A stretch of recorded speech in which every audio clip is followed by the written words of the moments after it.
This is an extract from the Leader Coronavirus Daily podcast by the Evening Standard and hosted by me, David Marsland. To hear the whole thing, search for it on your podcast provider.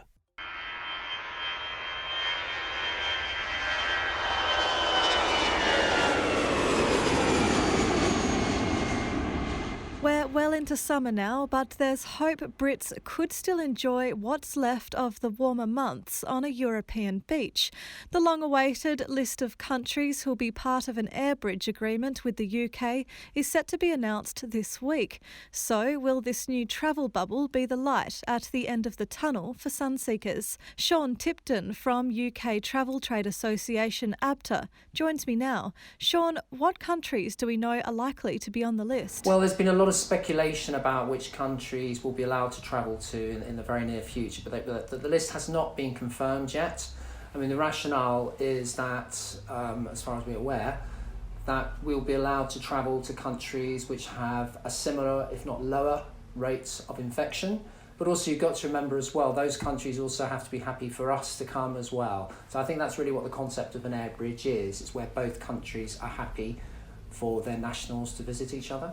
So again, the list of those countries has not actually been made public yet, but we're still waiting for it. But it is still very good news for the travel industry because we haven't been able to send anybody away since the middle of March. That's to any country in the world. Now, as you can imagine, that's been pretty devastating for us. Do you know when we can expect an announcement, and have they given any indication of any countries that might definitely be on that list? Well, the Department for Transport has said that they will be making announcements sometime this week, but no exact date for that. And again, they haven't actually said to us these will be the countries on the list. The government has said that they'll keep a close eye on developing situations, so we'll have to wait and see. But the whole point about the reason why countries are opening up is because in many places the situation has improved quite drastically, and that's why they are opening up. And obviously, but each country will have its own view on this.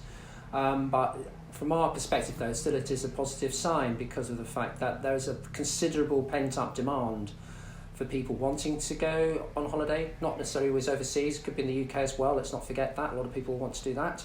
And I think part of the reason for that is that so many people had holidays booked which were cancelled because they couldn't travel, and that's obviously been very frustrating for them. And secondly, it's been quite a tough time for everybody, isn't it, really? So why do we take holidays in the first place? It's a way to relax and recharge your batteries. Is there a big demand for people to go away, or are people being cautious? I think it's fair to say it's a mixed picture, but people are split between those who are really, really keen on going away, such as me, and others who think, okay, well, I want a holiday, but I'm probably going to take it in the UK. And so it's a mixed picture. But that still amounts to a lot of pent-up demand for overseas travel because of the fact that people haven't been able to go away for 3.5 months. You can imagine there have been millions of holidays which have been cancelled, and those people will have had, most of them will have had their money back or rebooked for a later date, and many of those will want to go away. Are we seeing a hike in flight prices because of this increased demand? Well, if you look at some current prices for flights, it's a very picture, but I think it's fair to say the travel industry will be looking to encourage people to travel, and the way that you do that is by keeping your prices at a reasonable level. And also, a lot of people haven't booked yet. They'll be waiting to see which countries we have agreements with, rather than just rushing out and booking on the off chance. So I think prices are at a fairly reasonable level. I know that's also the case for the destinations we travel to, that they'll be very keen on encouraging people to come, obviously in a safe way, and they're not going to do that by putting their prices up drastically. But having said that, if we get back to a more normal situation, if there is a really, really big increase in demand, then yeah, I think that would at some stage impact on prices, because that's just normal market forces really. But I think the other thing for this year, which we will almost certainly see, is people travelling at times of year they wouldn't normally travel. So let's say September or October. And I know that some countries have said that there's a lot of resorts will shut down right the middle of September because it's not worth their while staying open because of the fact that not enough people come. But I know they're thinking of extending the season in countries to keep those resorts open, because they do anticipate people will be coming later in the year. And I don't know if you've ever been to the Mediterranean in September, October and November as well. The weather's generally still really nice. In fact, the sea's often warmer And I think we'll see that as well, people travelling later in the year. A lot of the airlines are already ramping up their flight schedules. This must be big news for them.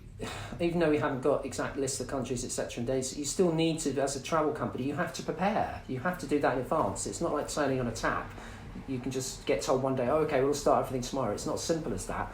So I think I've seen a bit of criticism of airlines for doing that. Well, I think that's unfair criticism. If they're going to be able to get things up and running, they need to have schedules in place. They need to have aircrew in the right place. And also the same for tour operators. They need to have set up arrangements with hotels, etc. So you can't just do that straight away. So they have to plan in advance. There are rumours that travel insurance could be invalid. What do you make of this? The only reason your insurance is invalidated is if you travel to a country when the Foreign Office is saying, don't go there. I wouldn't advise that anyway. You should never do that, really. That's still the case. But if you bought it today, and by the way, there are a lot more insurance companies now offering cover for COVID-19. A lot of them moved out of the market initially, but they're moving back in, so that's good news. But if you purchase it now, let's say you travelled in August, and the advice has been lifted for the country you're going to, you're insured. Unfortunately, there's a lot of speculation going around at the moment about ifs and buts and maybes, and that's part of the reason why we're trying not to ourselves commit to a list of destinations and a date of travel, because that's got to be decided by the government. Search for the Leader Coronavirus Daily on any podcast provider to hear more from the podcast.